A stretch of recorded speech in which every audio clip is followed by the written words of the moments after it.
Hej og goddag. Jeg vil starte med at byde alle sammen velkommen. Udover det, så vil jeg også takke jer for denne fantastiske mulighed. Det er sjældent en helt normal borger som jeg får muligheden for at snakke til hele verden og til verdens mest magtfulde mand. Welcome, Mr. Trump. We have made sure there's a translator available for you, so I won't have to perform this whole speech in English. Lad mig først introducere mig selv. Mit navn er Jeppe Vork. Jeg bor i en lille provinsby, ligesom så mange andre danskere her i landet. Der kan tegnes mange kontraster mellem vores to lande. I mit land bestemmer jeg, sammen med alle mine venner, familiemedlemmer og de 5 millioner andre danskere her i landet. Det er dog ikke tilfældet hos jer.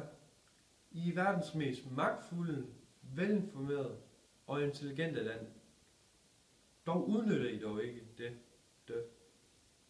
Jeres land er styret af pengehungrende kvinder og mænd, der er ikke et sekund i tvivl om at svigte sine landsmænd for at tjene en lille skilling. Jeg har tit set på tv, hvordan du fremfører dig selv, og jeg finder det utrolig interessant.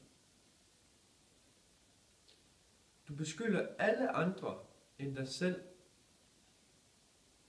for hvad der ikke fungerer i dit land.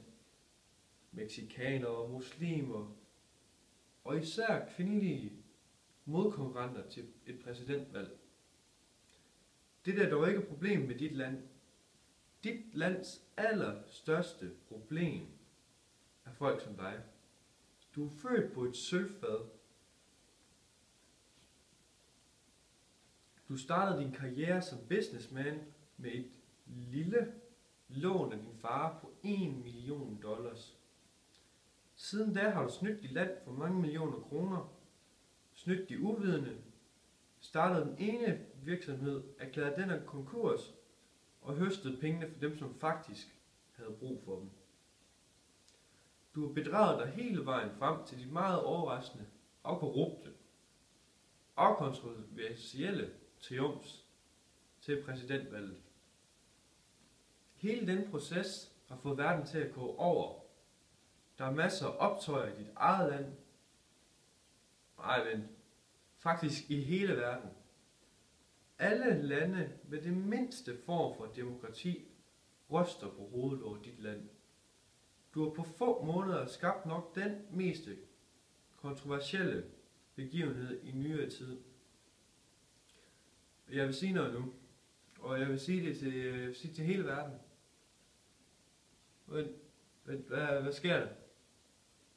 Hvorfor er der ikke noget billede på skærmen? Hvad sker der? Forbandet censur.